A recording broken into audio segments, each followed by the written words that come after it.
Good evening, everyone. We are going to start our live pitches in just a few minutes.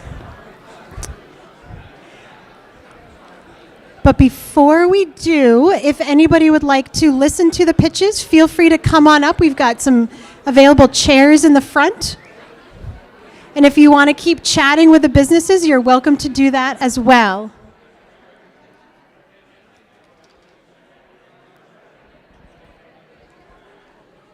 Louder? Turn it up.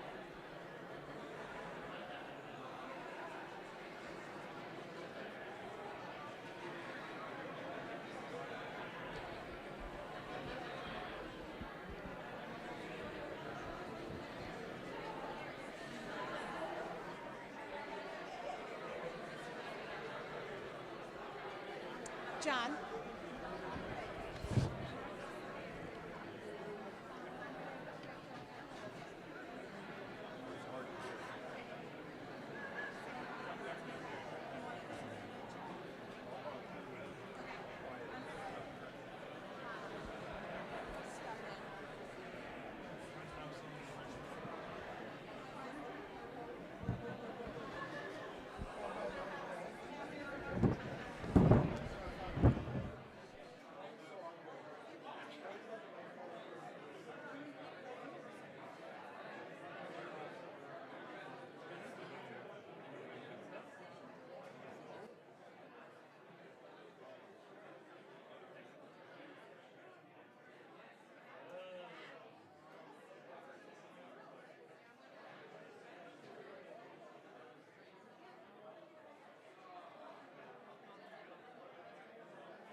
All right, good evening, everybody. Thank you, everybody, for coming to support these students. Feel free to come up and take a seat if you would like to hear the live pitches. You are more than welcome to continue your conversations with the businesses as we are doing this.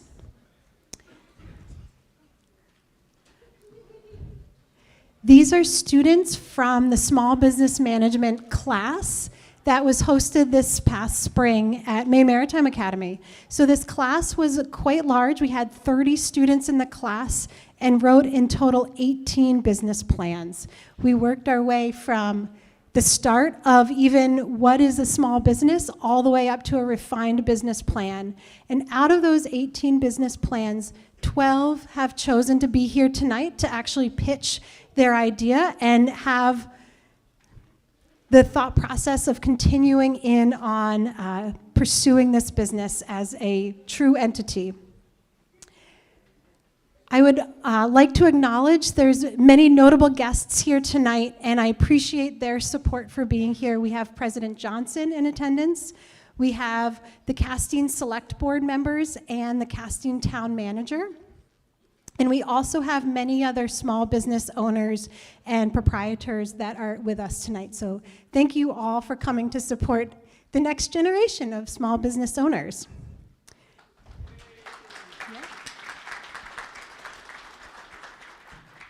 I also wanted to send a thank you to Sodexo, which is providing our food and our beverages here tonight. I want to send a special thank you to the IBL department who took this crazy idea and said, let's give it a try, and has helped put this and pull this off. And I want to send a special thank you to Brian Wolf, who's tucked over here in the corner and is doing all of our IT work, AV, and is live streaming this event for a family that can't be here tonight. So how did this start? This is a collaboration between Maine Maritime Academy and the Rising Tide. And John Boyd is with us tonight, who will be speaking. But we are parents of swimmers and sat on the sidelines in those bleachers at the Blue Hill Y talking about this class, talking about what these students are doing at Maine Maritime Academy. And he said, what if we tried this? And so throughout the season and a couple of swim meets later, sitting for many hours of our life in a hot pool, we took this idea and turned it into reality. I proposed it to the students of the class, who are all quite thrilled, and in a collaboration between the Rising Tide, the students in class in Maine Maritime Academy, this is where we are tonight. So round of applause to the students and the Rising Tide for pulling this off.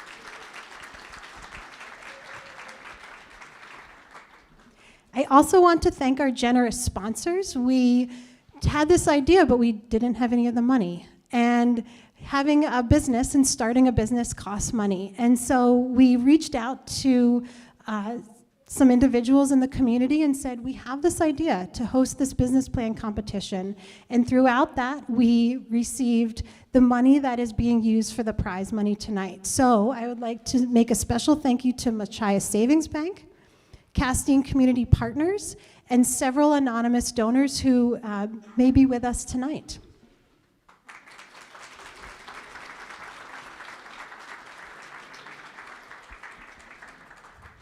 So in just a minute, we're going to start our live pitch part of the program. So this event is run in two parts. One, we have our live pitches. And while we are doing our live pitches, you are more than welcome to continue your conversations with the businesses that are around the perimeter of the room. So we have 12 businesses being represented tonight, and of those 12 businesses, we sent to our external panelists, who I'll introduce in a second, all of the business plan write-ups. And we said, you guys need to choose the top 6 businesses that you want to hear more from. And we stripped all of the identifying information from those business write-ups. So it was just this is the business and this is what I want to do. And their names, their location, their majors were all taken out. And every one of the businesses got several votes. So it was a really hard choice for us to then distill down, but we took the top 6, actually we took the top 7 businesses who will give the next layer of pitch. So we've been practicing pitches in class, and they, of course, are a little nervous, but are here tonight to give their pitches for the grand prize of $3,000.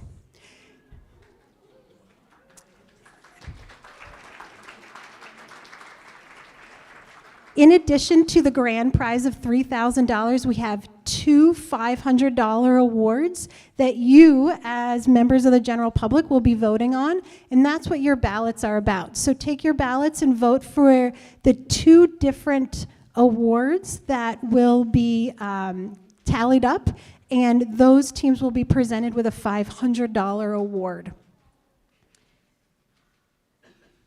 All the ballots we ask that you submit to the back of the room when you are tallied up, when you're completed. We ask that you only choose one business per side. So you only get one vote for each award. Now I would like to introduce the 7 judges. And these are judges that are from our local community, but also have come in from quite a distance to be here in support of our students. So first I would like to introduce Dan Leader, founder of Bread Alone.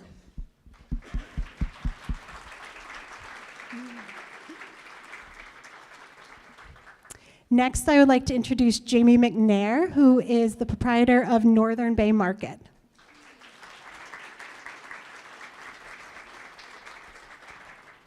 I would like to introduce Steve Hindy, the founder of Brooklyn Brewery.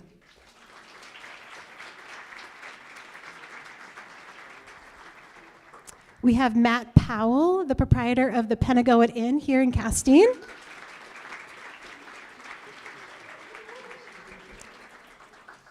We have Peyton Penny from Bangor Savings Bank.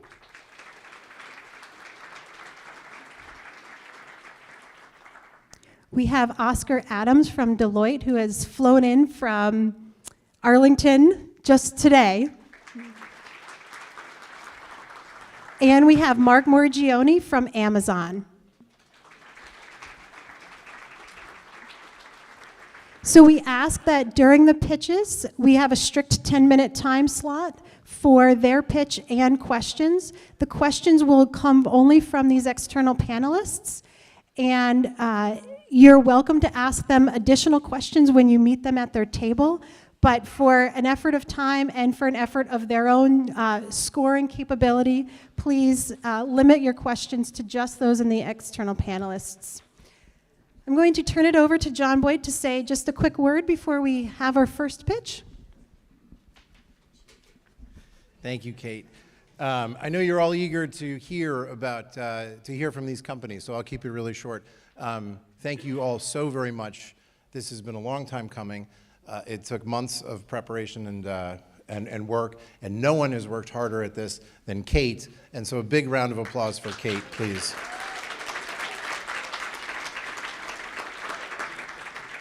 And thank you very much to Maine Maritime Academy, to President Johnson, who's here with us tonight, somewhere, but there he is. Thank you, Craig. For me, this is just so fun. I mean, the Rising Tide is an online newspaper. If you haven't heard about it, our mission is to deliver news free to all. You can read it anytime at risingtide.media, and you can sign up for our newsletter, which we put out every week, which gives you a summary of the news. But we founded this because we believe in ideas, and we have a lot of ideas. A lot of people around here. We have ideas for the future, and we have challenges in our future. So that's why I'm so excited tonight to hear from the next generation of entrepreneur to tell us how, what that future might hold. And so thank you all very much for coming here. This is an absolutely wonderful crowd. Thank you so much to all of our judges, and they all look ready to hear from the competitors. So with that, I'd like to welcome our first company, Kylie Coxon of, I blanked on it. Thank you, Basebound.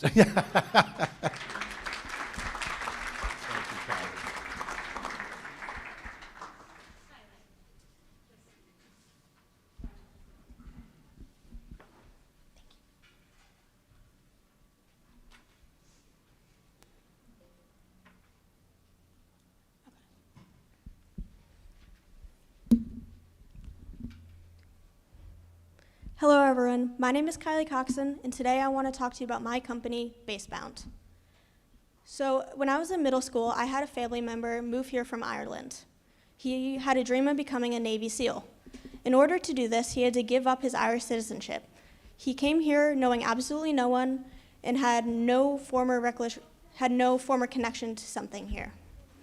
He ended up creating a family. He moved here and he met his wife, and now his baby daughter is being born in like the next 10 hours. I know, perfect timing. But he credits that to going off of his base. After talking to him, he explained to me that there's not really a chance to meet people when you're on a military base like there is when you go off of it. So when I talked to him, I decided to come up with Basebound. Basebound is a mobile app that helps connect people on military bases with each other. This idea started because, as you can see from the number on the board, the amount of suicide deaths and depression rates have gone up in recent years. Most of this is due to isolation within the base. I wanted to come up with an idea to eradicate this isolation and help bring people together as a community. So what is Basebound? Basebound is a mobile app that would work as a government contract. After talking to a sergeant in Bangor, I've filled out all of the specifications. This app would have different features, such as a message feature and also a meetup feature. That way, if you wake up one morning and you decide, hey, I want to do sunset yoga today, you can just quickly put in an event and people can RSVP or show up to wherever you tell them to. This makes it easy and convenient and a good way to meet people on the base. Now you may ask, why should I care? Why do you care? Well, up on the board here is a picture of my brother, Ryan. Ryan's a junior in high school, and this is a picture of us on Christmas and him on his birthday. It's because of the brave men and women who fight for our country every day that me and my brother got to spend our Christmas together drinking hot chocolate and opening presents. If they had not risked their lives, we wouldn't have had that. So we get to be a family because of these people. So why don't they get the chance to be a family and have the connections that they need on the military base? This is what Basebound aims to help. The idea of Basebound is to help get rid of the isolation that's found in a military base. So what I'm going to leave you with is Basebound's tagline. Basebound is not just a business, it's a family.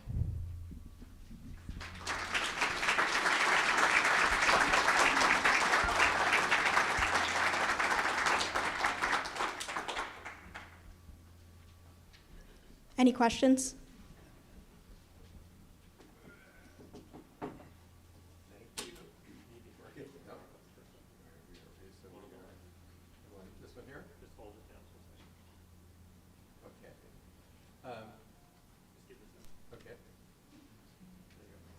Okay.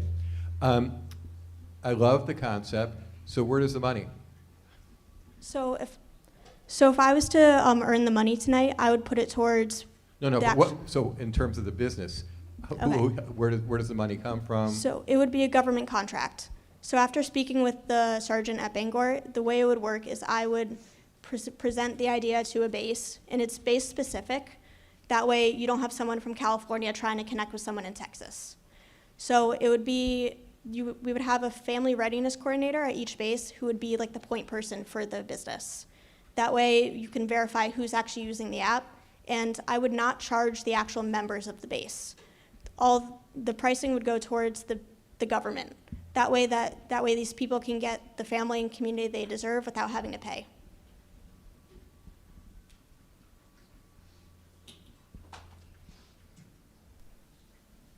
Is this good? All right, perfect. Hi, I'm Oscar. How are you? Good, how are you? Good, thank you. I think it's a great idea. I have a couple questions for you. So this is base specific, right?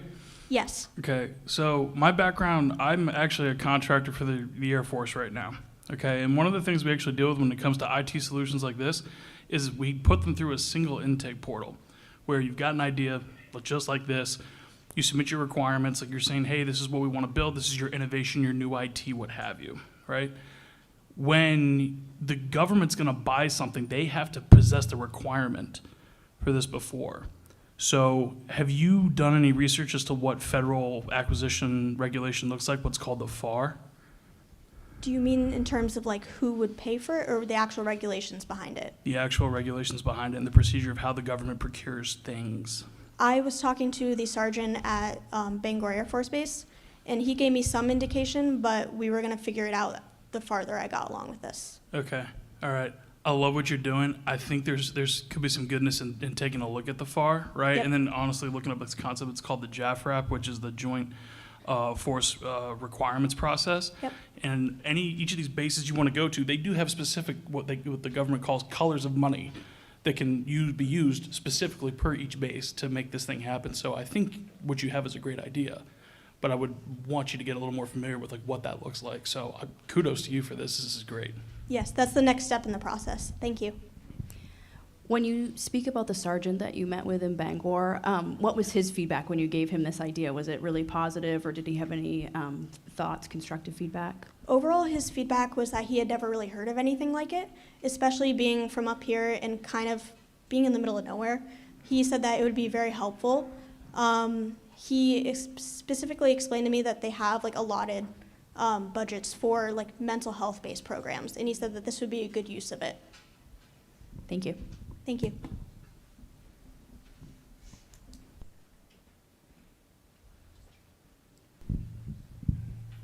Hi, thank you very much. I agree, it's a cool idea. How would you approach technical development?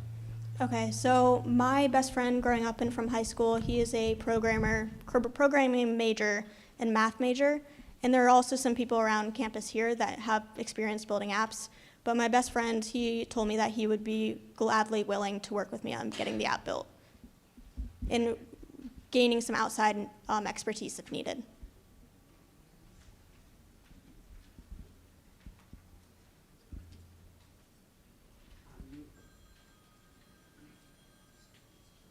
Hello. Thank you so much for your presentation. So you were about to say, though, if you do get the $3,000, what would you use it toward first? Would it be more research and development in terms of what the regulations might be, or is it going to be more toward the initial building of the app? What does the $3,000 really do for you at this point? Okay, so for the initial $3,000, it would probably go more towards a little bit of the regulations just to understand the industry better, but also towards building the app so that we have a finalized product. Thank you.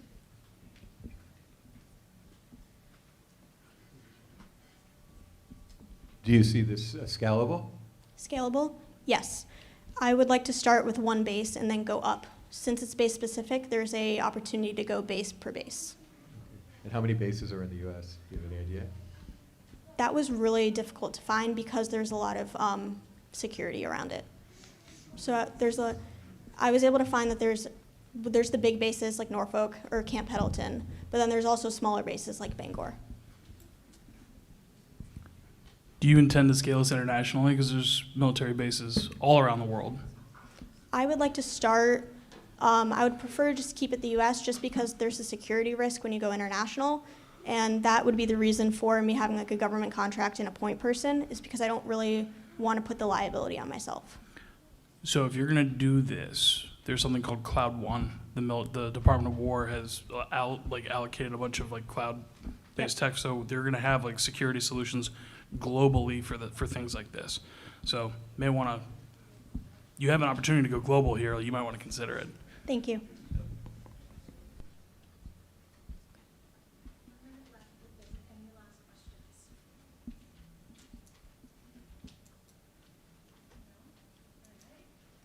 Thank you, everyone.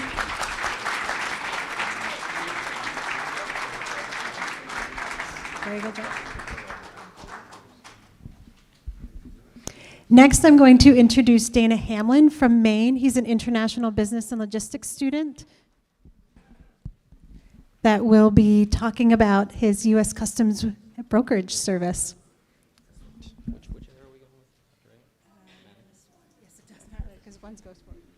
All right, how's that sound in the back? Can I get a thumbs up if that's good? Perfect.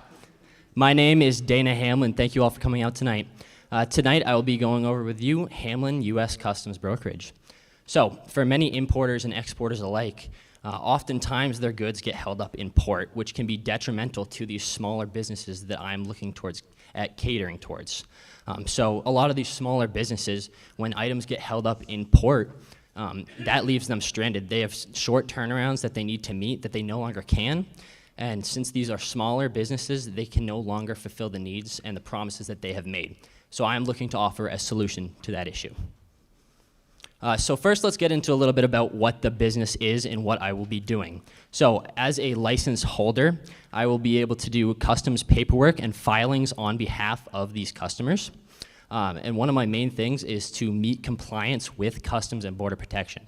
Customs and Border Protection is the main entity that surrounds the international trade going in and out of the U.S.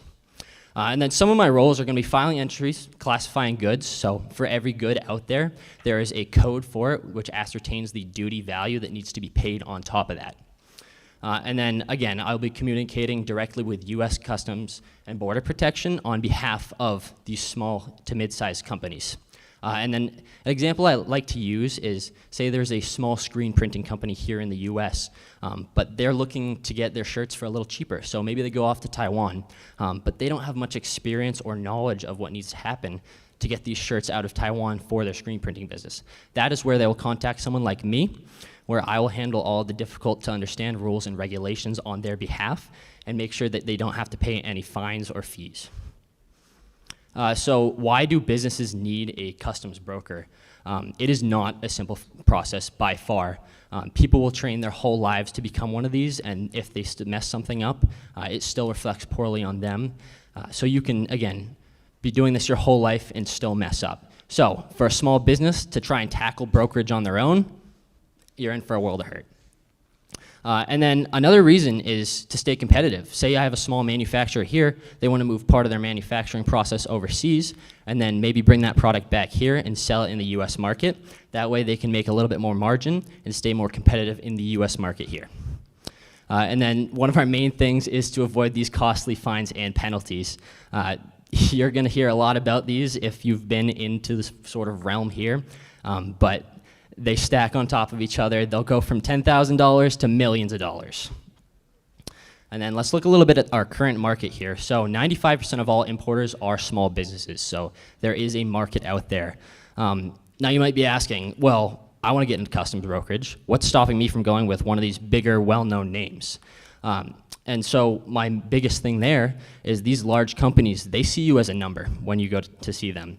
So if I can act as a personable person and liaison between a small company and Customs and Border Protection and involve them in the process. Many of these small businesses want to be involved with what's going on with their shipments and see what's going on behind the scenes.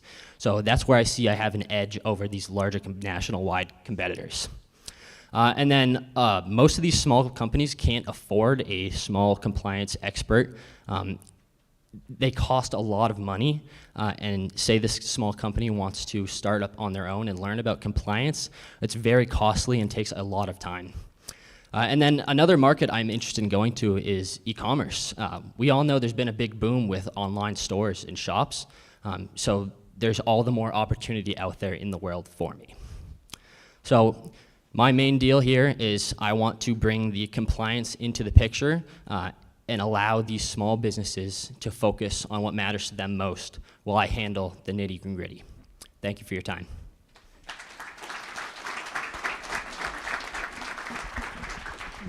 What kind of experience do you have in this business? Yes, so great question. The experience I have at hand here right now is one of my professors, my mentor, has been guiding me through some of the processes that I'm going to need to get involved with. And one of those processes is getting my license. So to get this license, it takes roughly 6 months to a year just to study for.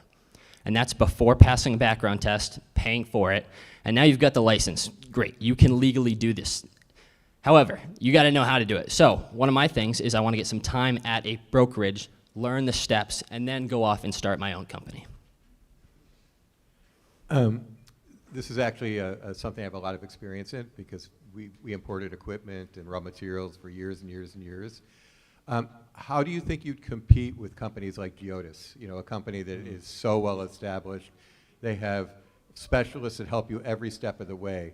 And so I'm just curious, how you're going to compete, this small, agile startup with these very, very well-established businesses that are very competitive. They're big for a reason. So great question. One of my avenues that I'm very interested in actually going down is going to businesses that may not know international trade might be something that could help them out in the long run. They've never even heard of it. A lot of businesses can thrive here in the US, but then we get back into that question of, well, can I become more profitable? Can I have a better margin?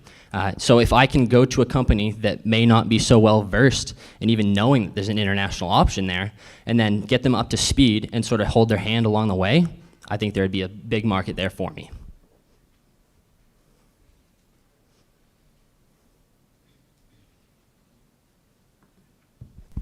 The people that would benefit from your services in your business, how would they find you? Like, I'm thinking about your marketing plan and your thoughts around that.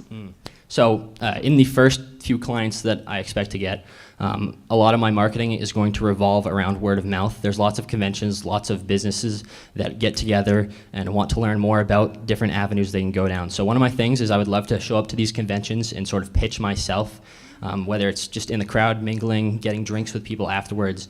And then Google Ads would be another great avenue to go down. A lot of this stuff is also word of mouth. So once I've gotten my first couple clients, they're involved with many other businesses around them, which could be an amazing avenue to get further business from. Are you going to specialize in an industry, or are you just going to go whole hog and take the whole thing on? That's the plan. So there's a lot of rules and regulations with every different product and series of product that you can get into. So one of my main things would be to stick with sort of an avenue. Maybe I wanted to import classic cars from Italy. Again, it's picking my avenue and sticking with it for a while, and then maybe opening myself up to a whole branch of avenues. Where do you want to establish your business geographically? So geographically, I need to be around trade hubs. So I'm thinking the coast of Texas or here around Massachusetts in the New Hampshire area. In addition to licensing, what are your startup costs? I imagine you need insurance, Absolutely. et cetera. So my main startup costs, obviously that license that you were just speaking of, insurance is a big part of it. A lot of these fees that if something goes wrong will still directly come back on me or the client.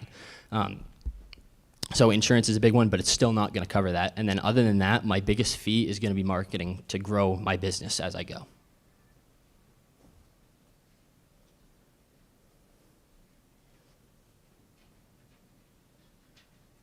I love the concept. I do have one more question about your plan of kind of implementing this. If you were to study under a larger broker, and you work a couple years for them, you get plenty of knowledge. Are there any sort of non-competes that come into play if you were to stake out on your own?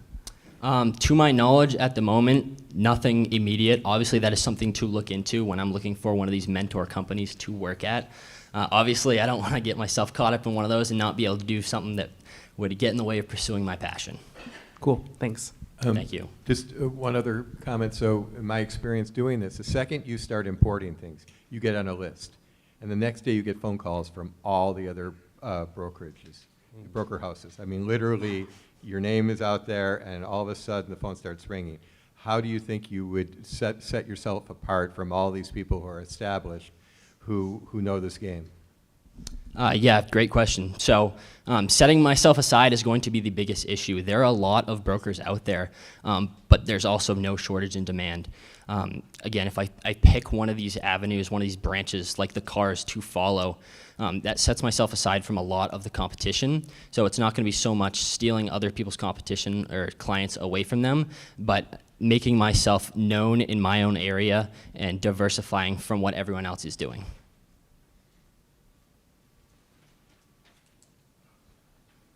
We are about at time. If there's one more question, go for it. So I understand a lot of the need is driven by the regulatory complexity. Regulatory service businesses are highly vulnerable to AI disruption. What is going to be the need for people to understand this regulation in the near future? Absolutely. So with some of these larger businesses that I was talking about, they could incorporate AI very quick, a lot easier than a smaller broker like me. However, the issue there is that doesn't really cater towards these smaller businesses like small manufacturers or mom and pop shops. So a lot of these mom and pop shops, they're going to need their hand held. They're getting into a business or an avenue that they've never really dealt with before. But these larger businesses, AI could absolutely do amazing and immense things for them. But I think the market is still absolutely there for the smaller clientele. Well, I'm going to cut the time. Thank you. Yeah.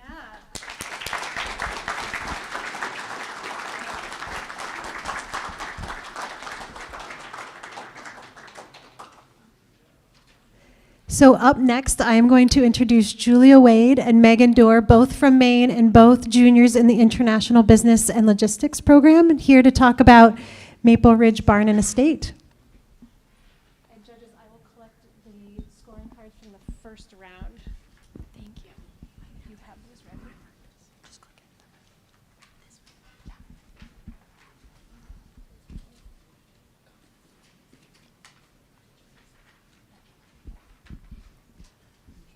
All right, good evening, everyone. My name's Julia Wade. I'm here with my friend Megan Dorr. We're going to be giving you a little overview on Maple Ridge Barn and Estate. Good. So when I was growing up, I watched this barn be built from the ground up, and it was always my dream to have horses in it. And unfortunately, my family made it too pretty. So we had to change course a little bit, and now we're looking to host wedding venues and hopefully make another little girl's dream of having a perfect wedding come true. So we are a wedding and event venue located in Freedom. We prioritize low-stress, minimal-effort weddings. As some of you may know, weddings are an extremely stressful event, and we want to make sure that our couples and our customers are experiencing the best care, and we just want to make sure that their experience is prioritized over the money that's coming out of their wallet.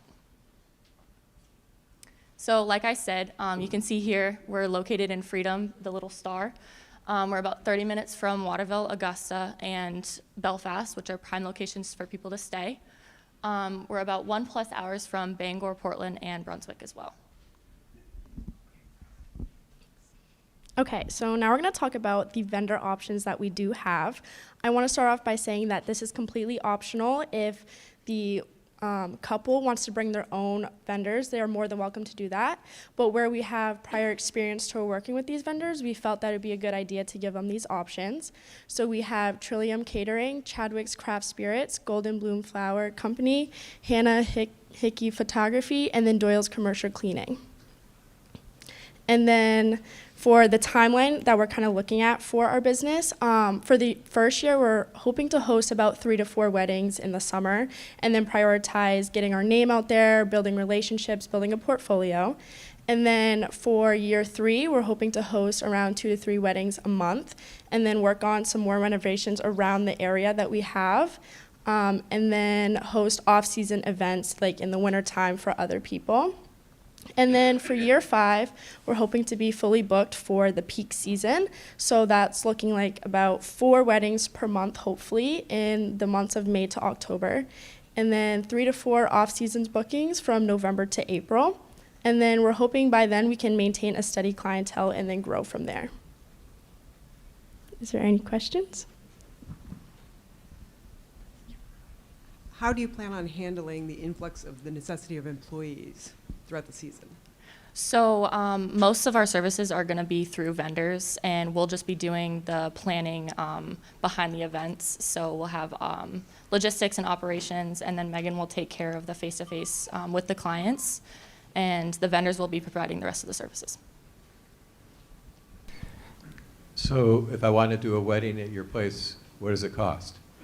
It depends on what you want. So you can do a one-day wedding, which would be around $3,000 to $4,000, and then a full weekend rental would be upwards of $8,000 to $9,000. Have you looked at the competition? Yes. So there's a few other barn rustic locations in the area. None of them have the view that we have. So we have the upper hand in that, which is great. But yeah, there are a few other locations that are within a 20-mile radius or whatnot. And parking?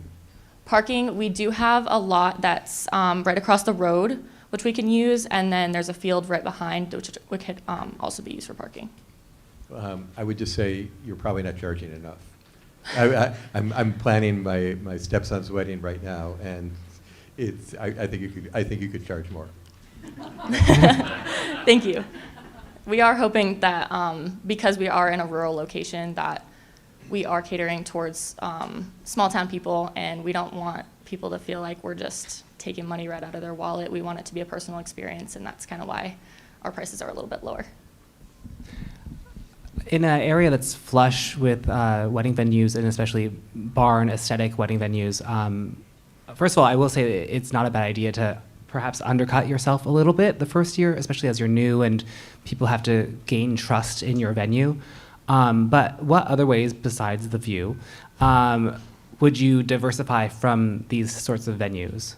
So we are, like I said, we are prioritizing the low stress, minimal effort for couples. We want them to come in, tell us what they want, and then we pick up the slack from there. We plan everything for them.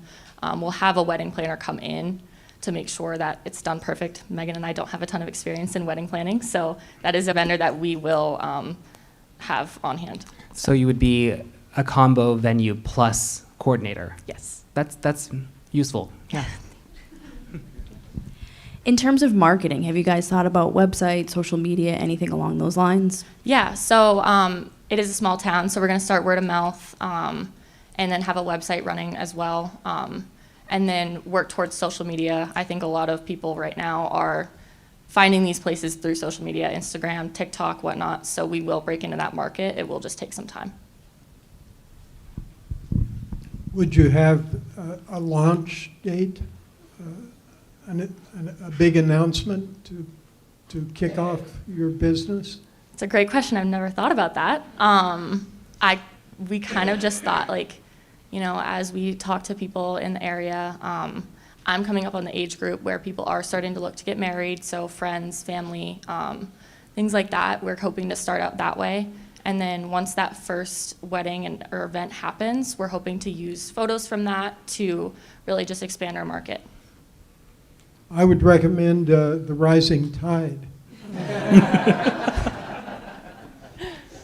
Do you have, so we talk about like your approach to vendors, right? Like I didn't see anyone clearly as like a wedding planner, but I also hear you're about to do value add services with logistics coordination. You're gonna work with wedding planners.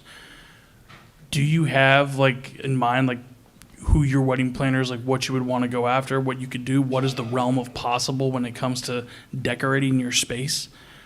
So, Megan and I both have logistics backgrounds, so we will help with that. And then we want a specific wedding planner. I haven't looked into who specifically we want, but I do have a friend that is in school for event management, and she's from New Hampshire. She's really good at what she does already. She's had a ton of experience, and so her and I have talked a little bit about that, and we're hoping to bring her into the mix as well.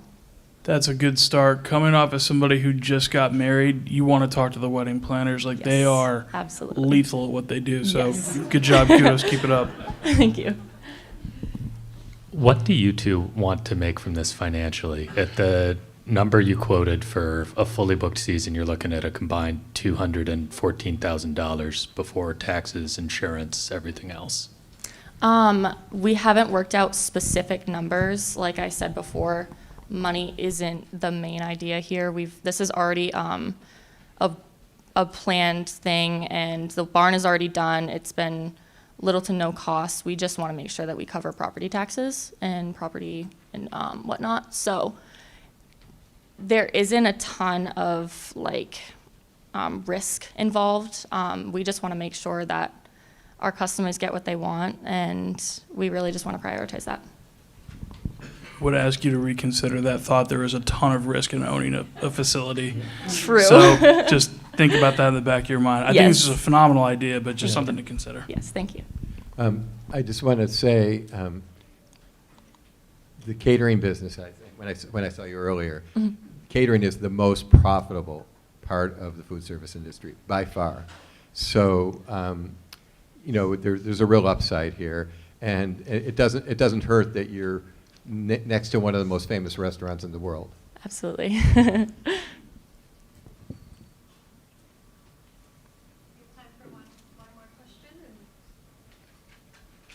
Coming off of something that Steve actually brought up, and just a note, when you do have the space ready and it's like beautiful and ready to launch, I think that leaning in on your community would be a great idea. Having a outreach party, if it's within your budget, to connect with those people in your area that might already have experience, have some advice for you guys, might even have some clients lined up for you. I think that it'd be a very valuable add to your season's calendar. Thank you.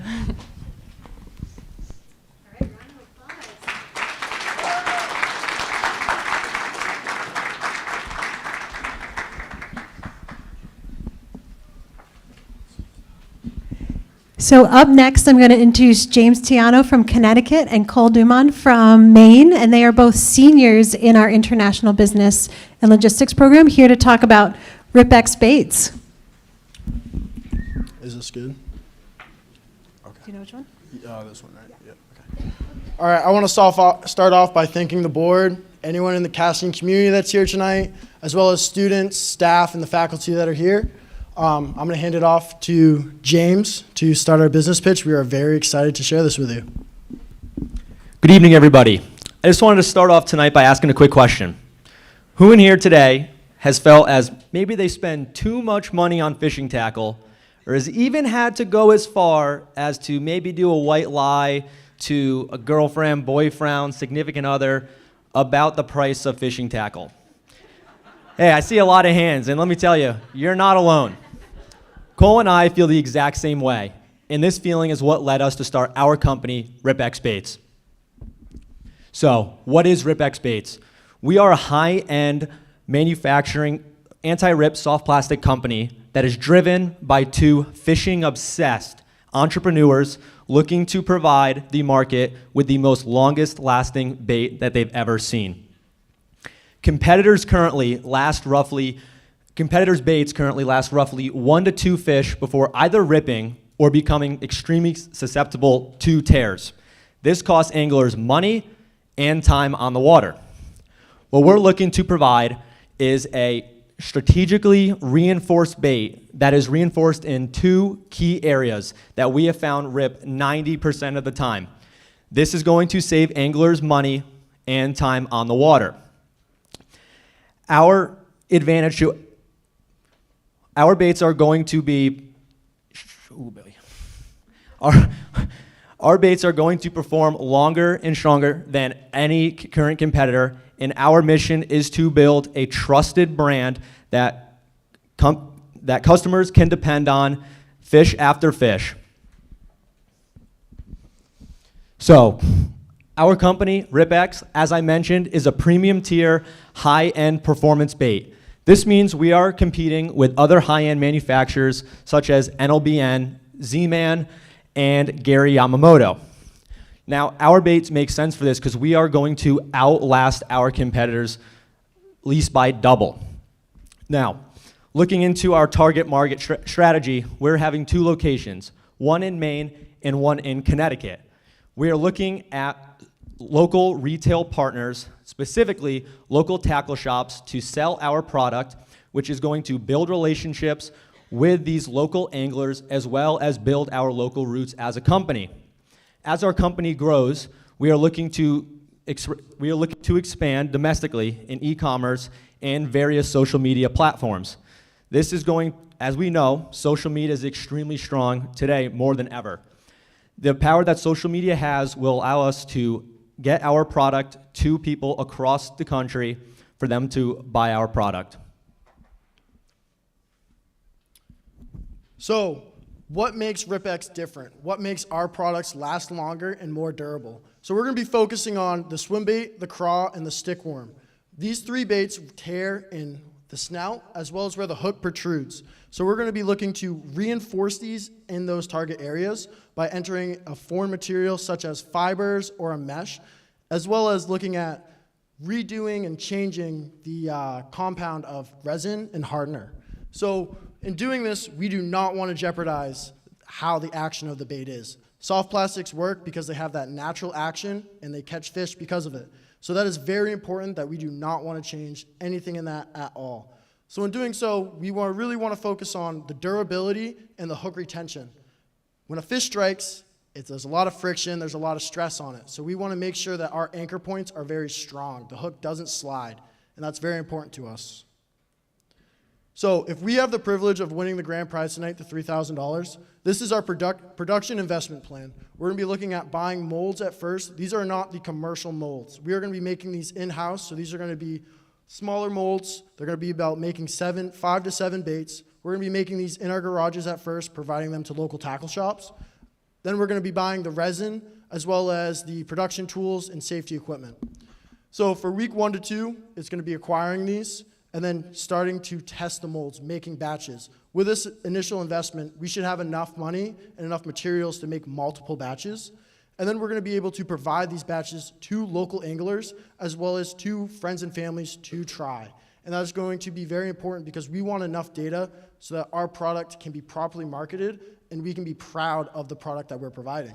So with this $3,000, we want to maximize the impact that it will have on our business. This money will allow us to get our feet running. It will allow us to create a product that we can try and test out.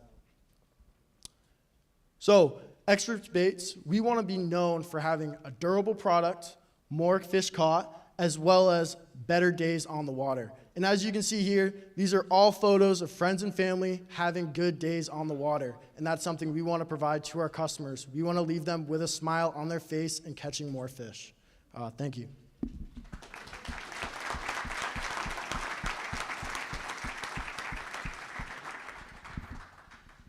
Do either of you have any experience with chemistry? Just high school.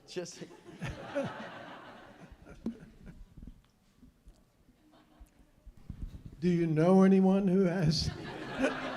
Well, I think with the initial money, we'll be able to get enough materials to really have some trial and error process. You can go online and figure out other companies, what they use. We cannot use their exact ratios and stuff, but we'll be able to figure it out and what works for us. Are these for saltwater, freshwater? What? So the beauty about some of the baits we're looking to make, such as paddle tails, they can be used in either fresh or salt water. But specifically here with these baits, majority is going to be freshwater. These stick baits mostly used in freshwater. Same with the craw/creature baits. But then the paddle tails, they're very versatile. They can be used in saltwater as well.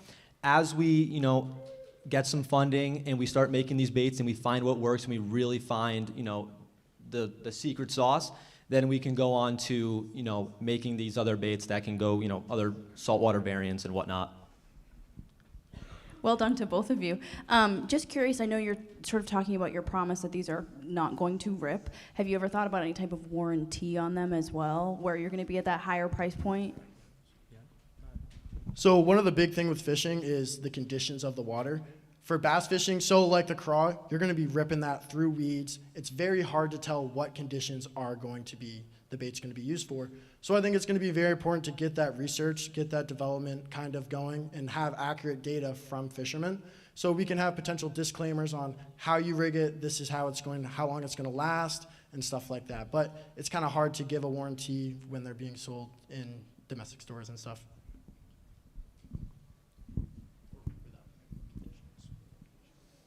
Thanks, guys. So a lot of my job is helping to scale direct-to-consumer companies. Why even bother with brick-and-mortar distribution instead of just starting online, particularly if you're at the premium price point? Yeah, that's a great question. So one thing to note is we currently have some existing relationships with some of these local tackle shops. Me and Cole and myself, we've been going to them as long as we can hold a fishing rod in our hands. So we have some great relationships that I think, it would be awesome to get the baits on the shelves, see, the demand if people do want them, while we're building our social media presence and whatnot, getting the name out. Once we have this demand, people kind of know the company, that's when we'll be looking to go forward and going through e-commerce. Following up on what my question was earlier when I went and talked to you guys, okay, so echoing my fellow panelists over here, having any, background with chemistry, do you guys know what the EPA regulations are for some of these potentially forever chemicals are going to be in these baits and the effect that you can have on the environment wherever the ecosystem is? Right? Have you thought about that? We have not specifically seen the specific regulations with the chemicals. We were looking at other manufacturers that actually do sell the plastic resin, and then you have to just do the actual ratios and whatnot. So it is fishing soft plastic. Like that would be, I'm sure, legal for use, but we would have to look into that. That's a great point. Okay. One more question if there is one. So one of the criteria we have is, does the business have a realistic path to making money? So go for it. Yeah, so, starting off, we're justifying our high price point here by, saying that the baits are going to last longer. We're not trying to make a bait that is going to last forever, where it's a one-time buy and they never have to get it ever again. So, with being said, they are going to have to rebuy the product. Now, this is a ballpark estimate of our price range. We said $9.99 for roughly some stick baits, and then some other baits that have more characteristics, more expensive molds. It's going to get a little more pricey, but that is destined to change based on some of our R&D costs. Now, we found that this is just a absolute huge, gap in the industry, that there's no baits that are really innovative. Everyone's making the same old baits, and they're costing anglers tons of money because they just fail. So, we're looking to provide this product that is different for the industry, gonna last customers longer. Hopefully, they are going to then obviously buy the baits, whatnot, and then, that's how we would make that money. But starting off small, like we mentioned, retail, and then working our way to e-commerce, that's our goal.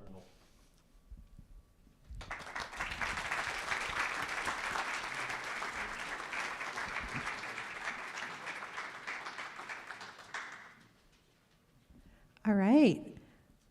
If anybody needs a quick break, the bar is still open. There's plenty of food, so feel free while we're giving these presentations to stretch your legs while you're listening. Our next presenters are Francis Spangler and Sydney Loring, both seniors in our International Business and Logistics program, here to talk about Star Spangler Care. Just jump off this. Yep. Do you have your computer? Yep.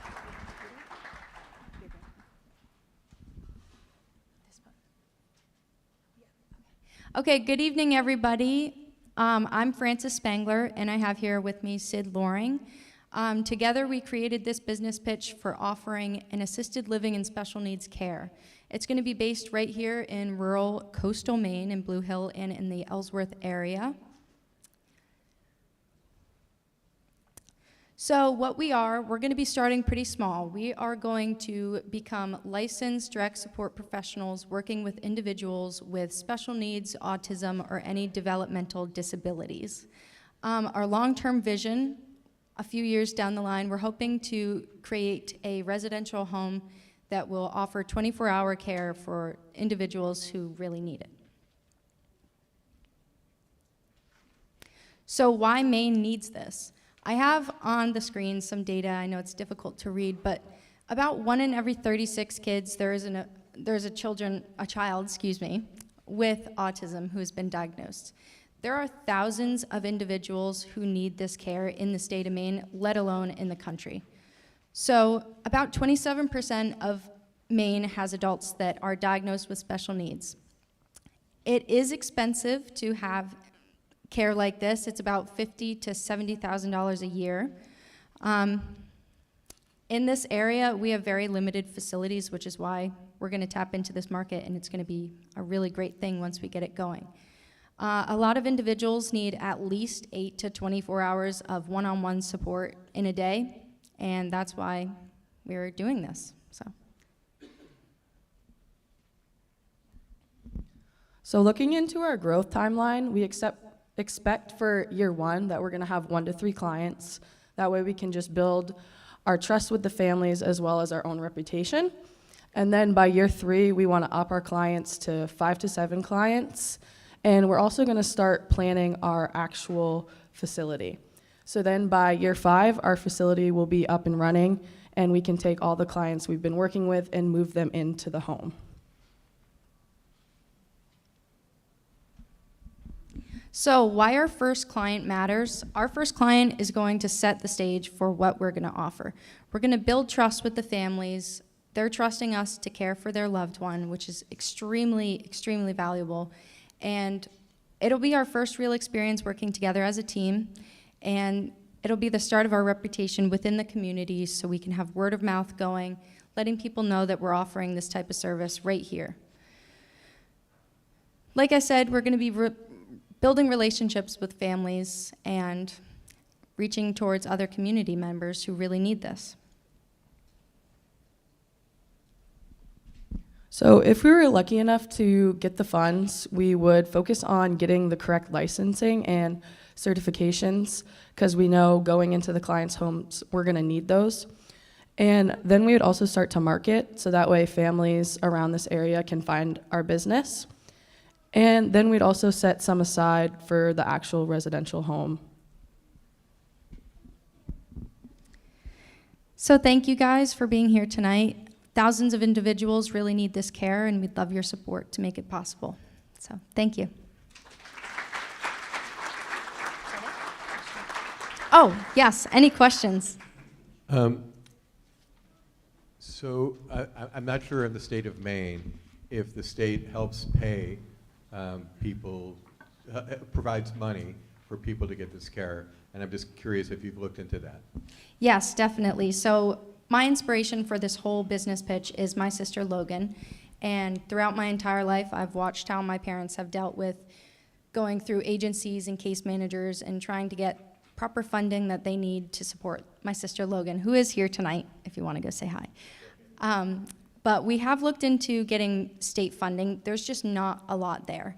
So we're looking to become a nonprofit and get more of personal funding for this, and then growing, we want to get some sort of insurance and having the state of Maine pay for what they can, but really we're going to try and support ourselves as much as possible. Are there any competitors in this? Yes. So the state of Maine, there's not a ton of competitors, especially when it comes to adults who need this care. There are some facilities, but a lot of them are focused on day programs for individuals who can take care of themselves pretty well. I'm looking into more starting a one-on-one, like full-time care, creating meals and helping them with any sort of cleanse they need or pretty much anything they need, really. So there's not many full-time, 24-hour, one-on-one residential cares in the area. So. Do you have a vision for your future retreat/camp, or at least a geographical area that you want to target in Maine? Yes, so actually we already have property in Blue Hill, and we also have property in Ellsworth, and that's where we eventually want to move the whole facility, because there's about 170 acres over there that we could do whatever we need to with. It's just going to take some time to get there. Thank you.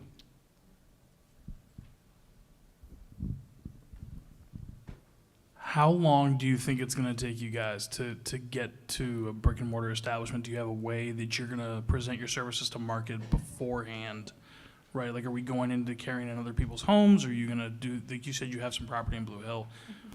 Do you have that kind of somewhat baked out on like how you're going to approach this and kind of phase it out? Yeah, so starting, I think we're going to have our office based in Blue Hill because there's already a structure built there. We are then going to start slow, like that's why I said we're going to become direct support professionals, work in home, gain families' trusts, and then start reaching out to other people who may need this. And then eventually, if we have enough people and people on board who want to help us as employees as well, we then move into talking about the 24-hour residential care. But realistically, it's probably a 10 to 15-year timeline. Obviously, this is geared a little bit different from the IBL program and some of the things you're studying, but I'm curious to see if you found any connections between some of the courses you've taken and looking into starting this type of business that's geared a little bit differently. Yes, this course, our business pitch for the course that we're taking, Small Business, has taught us so much about what it means to be an LLC or what it means to be a nonprofit and how we really start, who we go to talk to, and getting funding and all of it. It's really been this course. Yeah. Any other questions? Okay, thank you guys so much.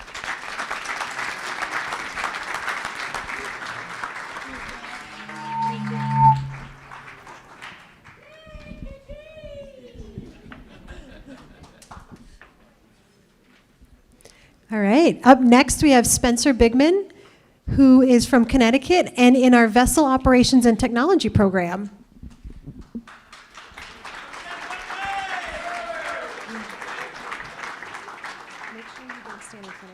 Okay, thank you.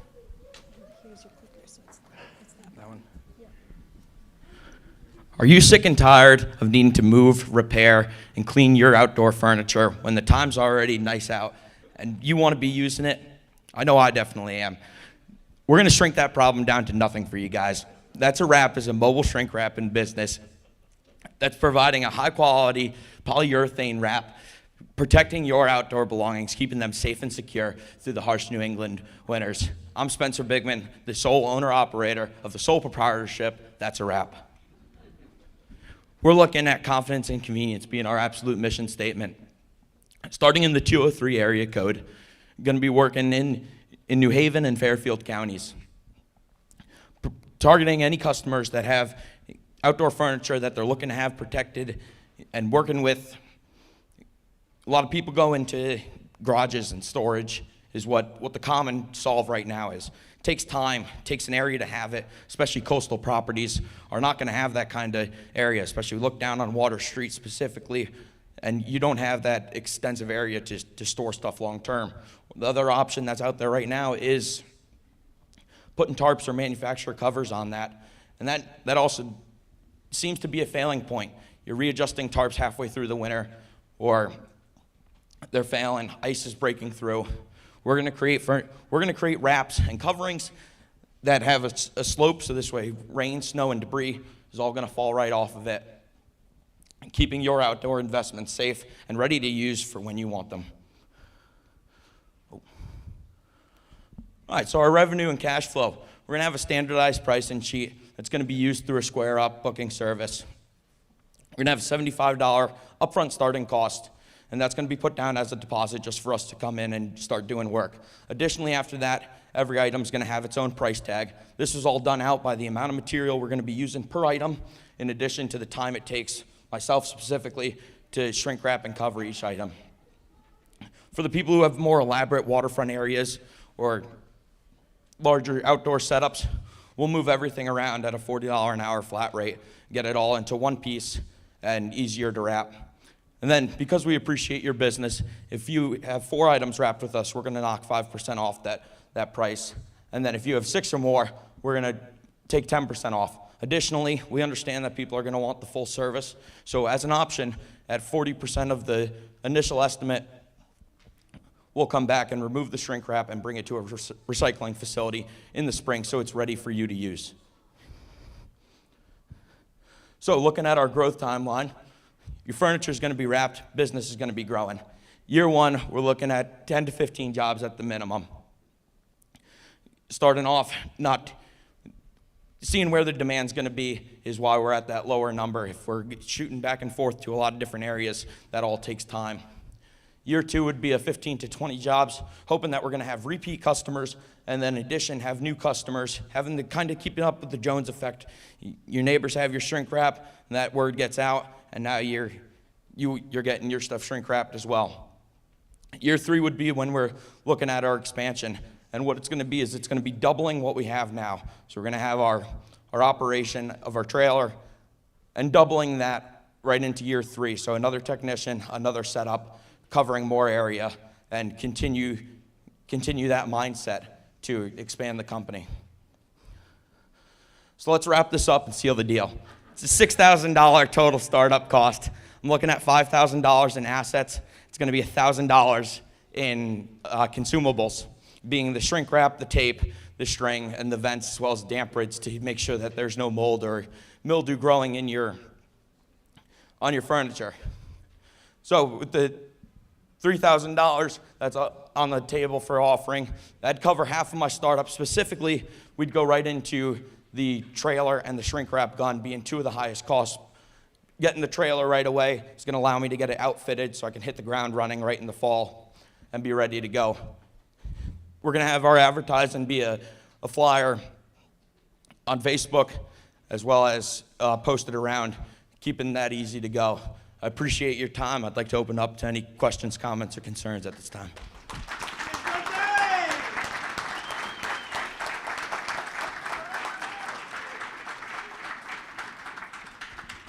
What is your plan for promoting your business? Is it Yeah, so looking with our growing slide, so as soon as we have the ability to, as soon as expansion is ready and that it's beyond the point where I'm operating, I'd be looked to go from a sole proprietorship to an LLC and duplicate the setup that I will have, which is going to be a truck and trailer with the shrink wrap facility and a technician per unit, per truck and trailer. And then going along the other coast of Connecticut towards west, Rhode Island area, and then expanding northern or southern coastline from there. So this is something that people will have to do every year. If you have a barbecue and you have this and you have that, that basically people, you know, if you will come, take the stuff, recycle it, and if you do a good job, it's like a built-in repeat business. I'm thinking, do you think people are going to be year after year after year spending, you know, $30, $40, $50 to cover their stuff? I do, absolutely. Because a lot of people who are already having this problem are people who are paying handymans to bring their stuff inside or wrapping it themselves, taking that time. So it's a service, there's no doubt about that. Just like a lawn care service or snow removal. Sure, it's something you can do yourself, but it's something that we're providing the premium tier for the premium protection. So a repeat customer of doing this is definitely something I foresee happening. Do you think you're charging enough? So how I have it based out in the pricing sheet was, it comes out to being $35 an hour of my time for the pricing. So it's $3 to $4. It's $4 to $5 in material for like the chair, for example, and that'll take me about 15, 20 minutes. So that's how I did the pricing amount, and basing that off of that I'm slightly below what a handyman would charge to bring that in, or what a tarps would cost that go there. So I'm a little bit below, but still making profit, and that's why I have the $75 base rate, covering my fuel and time to get there. Is that commensurate with the market you're in? Can you expand on that? Yeah, sure. Are those the rates, like for this service, like down in Connecticut, this particular area, is that what people are charging right now to have their stuff shrunk wrap? So there's no shrink wrap specific rates right now in Connecticut. It's marinas that will do it, and mobile boat shrink wrapping will come and do it. And in addition, however, this is based off of the pricing's based off what the per foot charge is for a boat in similar concept of what that cost would be. Okay, my last question, because I'm done being a hog of the microphone. You said AI route optimization. I've got a little bit of experience in telematics. What made you think about that, and how do you want to leverage telematics with, if you scale this out to a fleet, right, how are you going to leverage that? Yeah, absolutely. So my biggest cost concern is that I'm going to be driving areas and putting hour and a half of time in. If I'm able to have someone come in and schedule that they're, no later than Columbus Day and want it wrapped by November, and I get a line of customers through that, if I'm then able to put all that in and have a route developed, even if it's a multi-day kind of adventure deal, then I'm not spending as much. My profit margins are going to be higher, and I'm going to be more efficient in my work.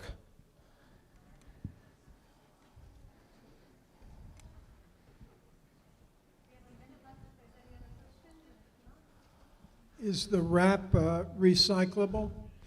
Yep, so there's multiple collection facilities around Connecticut specifically where I'll be operating, and they take that wrap and they get sent back out to Uline is the distributor that I'm looking to use, and then it's repurposed again to be made back into shrink wrap. So it's fully recyclable. What are you going to pay your technicians if you're taking $35 an hour and that's where your profit's coming from? So I'd be looking to be, so each technician will have, it'll be a duplicate. So that I'd be looking for them to be right around a $25 to $30 an hour range based off the price rates that I have right now, as they'd be operating under my name and business, but operating there, and then that 75 will be into my pocket, and then they'll be at a flat rate of that $25 to $30 an hour.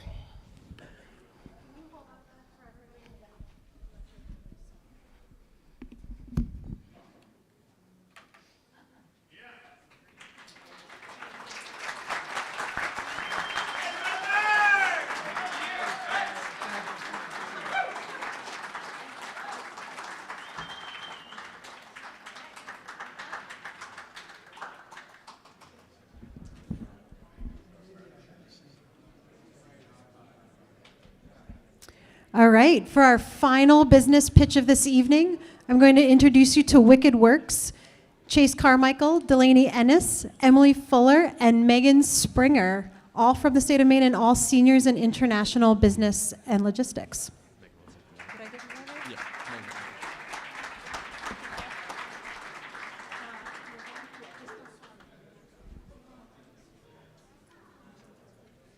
Am I good to start? Yeah. Okay.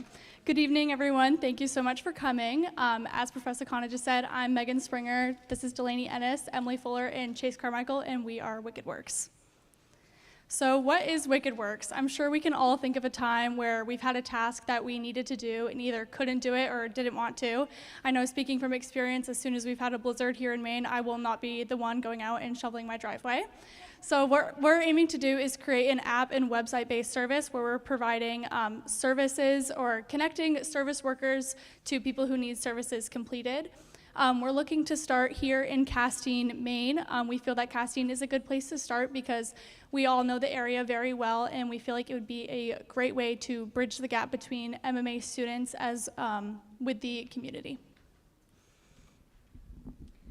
So our target market is going to be mainly local residents starting off. So that's going to be the students, any Maine Maritime Academy staff, any elderly homeowners that have some maybe manual labor that they don't necessarily want to do or they can't do. We will be providing to them, as well as anybody coming in seasonally. But we will definitely be looking to expand out to other areas if we do grow in a manner where we can do so. So we'll be looking at Bucksport, Ellsworth, Penobscot, all of those other areas and possibly more. And why should you choose us over our competition?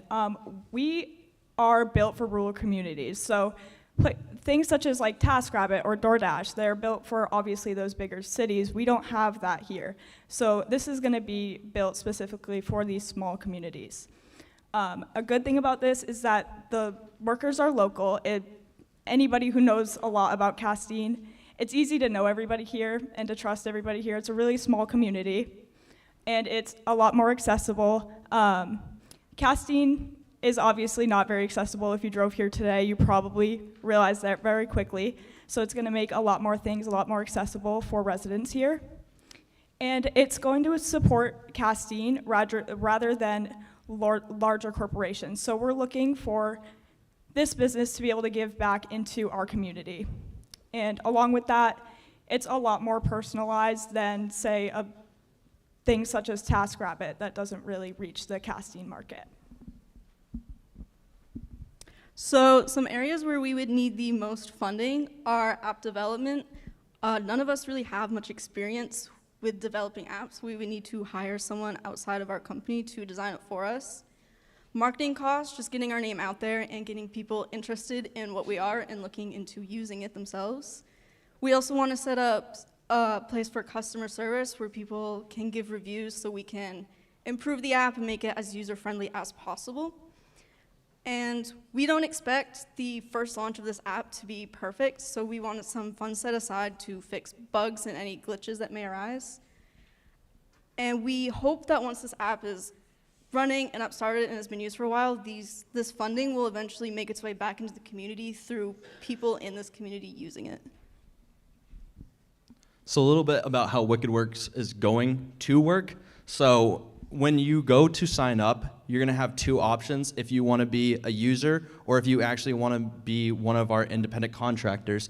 So I hope you guys can see this. This is what we don't have an app right now. So we used AI to currently make what we want our app to look like. So how it's gonna work is when you make a profile, this is what you're gonna see. If you're a user that actually wants to request for a service, you're gonna go to My Request. You're going to request a service. Say you want groceries delivered, you want wood stacked. We really want this to be for everything. We thought of absolutely everything. You want it to be brought to an airport. So when you put your request in, it's gonna go to like the independent contractors' phones in your area. This is what they're going to see. When it is there, they're going to be able to pick from one of these. So say I wanna go shovel snow for Sarah. I'm gonna click hers and I'm gonna press accept. It is going to notify that person that somebody has actually accepted their task. They're gonna go to that task, do it for you. You're gonna pay them through the app. And to make sure that we are getting, these independent contractors are doing the best work, like DoorDash, they're gonna have to take a photo of the task done so we know that our contractors are actually doing work. We want to make sure they're doing good work, so these things are going to be sent towards us to make sure we can show that we are doing good work.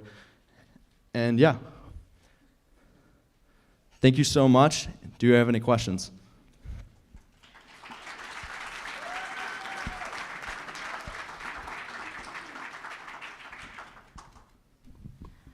Well done, guys. I'm curious, how are you going to vet the people signing up as independent contractors if there is any process or procedure for that? So how we're gonna do it is we wanna do like background checks. So they're gonna send us ID and stuff like that so we can do the research for them. And when we do the background check and the screening, we'll just accept them. And if they're, say, like convicts or we do not think that they are a best fit for our app, we will deny them. So I was at I live in Castine, first of all, and this is a great idea. And I was at a dinner party the other night, and everyone was asking, do you have a house cleaner? Do you have a this? Do you know of anyone? So there's a huge need here. I guess my question is, let's just use house cleaning as an example, or delivering groceries, or all of the day-to-day things that people are looking for. do you think that, are you looking at students as being the primary provider of these services, or are you looking at people within the community that are gonna do these services? I mean, the need is here. The need is great. I guess the question is, in the same way that if I see my neighbor, she said, do you have a house cleaner? And I would say, no, we've lost the most recent one. So I'm just curious where you're going to get the workers from. Yeah, so for right now, since we're starting in Castine, majority of our independent contractors will be students. As we branch out, we want that to switch. Like if there's any teenagers here that are in high school that want to work, that they are more than welcome to sign up. We want it to be 18 plus to make sure that they're being safe and they have an ID and they can pass our screening checks. But yes, for right now, it will probably be mostly students in the Castine area. How much do you pay them, and how do you make money? So, you want to take this? So payment would depend upon like whatever service is being completed. Like for example, shoveling a driveway probably wouldn't cost as much as say like a grocery pickup. So it'll depend on what service is being completed. Oh, and the way we're getting money, so we would take a percentage of whatever that sale would be. What's your exposure if something goes wrong with a vendor? So we would definitely have to look more into that. None of us are really legally qualified for that to necessarily say, but I looked a little bit into it, and if you put them as independent contractors as opposed to labeling them as employees, it is a little bit of less liability on the company, but we would definitely still have to get a general insurance. Once the company is up and running and they have volunteers going out, or not volunteers, but paid people working in the community, what's stopping the 90-year-old client having somebody shovel her driveway, just hire him on her own out of the app and you lose the transaction? I mean, that's definitely something that's a little bit out of our control. I mean, obviously that's kind of like what's happening right now is that a lot of the locals will hire academy students to do work for them, but this is just kind of a better way to facilitate what's happening there. So we have time for about one more question, one or two more questions if there are any. If you guys are good, thank you very much.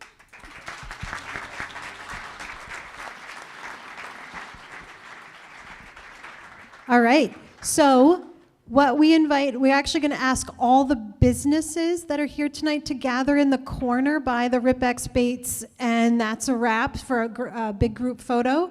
I do invite everybody that's here tonight to continue to ask questions. Give us about 5 to 10 minutes to tally up all the votes, and we will reconvene here in just a few minutes for the awarding of the prize.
I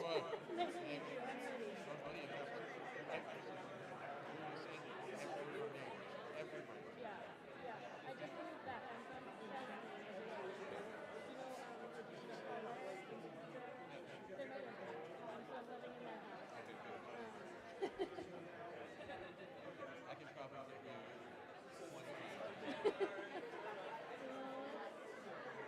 Start with the couple. Okay. I'm doing a few days a week right now. I'm doing landscaping for Kate class. She does have a class in there. It'll be great. So my wife can use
I have very good things happen. Funny, what fun to little instance, like, we keep our phone in the go in there every year. I'm bringing the phone in back here. And, you know, I kind of like, I see the boat yard, I got quarter mile, going really slow, you know.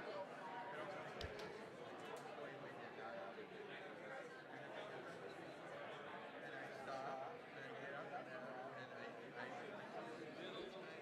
I blow it up on my phone. Have it. I think it was rolled over or something. When my keys was bumpy, everything was fine. But like here I've done something many times. I relaxed for a second. You know? Forest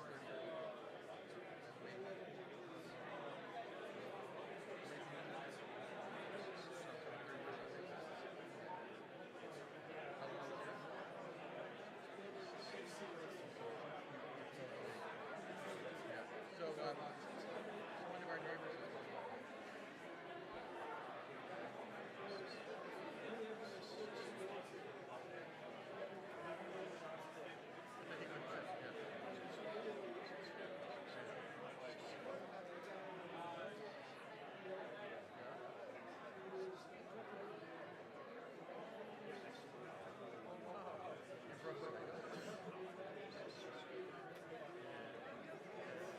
I know exactly where it is.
whichever one you want, and then we'll do grand prize, okay?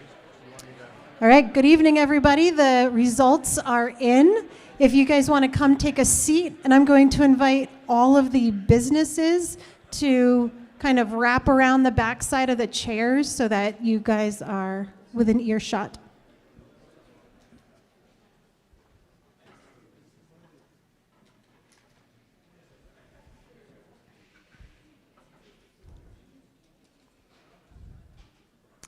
So I must say, looking at the numbers, they are all very close. So we almost had a tie, and I had to look at it twice over with John just to make sure we were looking at the same thing. So I'm going to announce the 2 People's Choice Awards first. They are each going to get a check for $500 for their business.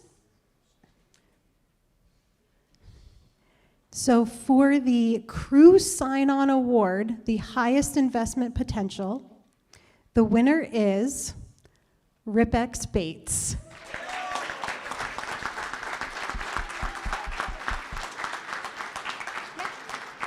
Just give a wave. Yeah, come on up. Why don't you guys stand right over there? Yeah. Just don't block the camera, please.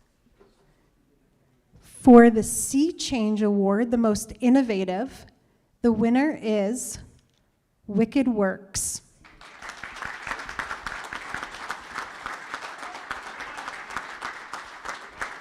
Actually, if they stand there.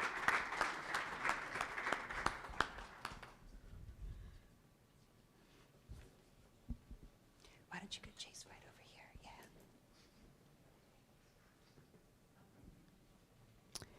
And for the grand prize, the winner of $3,000 to start their business, drum roll, is That's a Wrap with Spencer Bigman.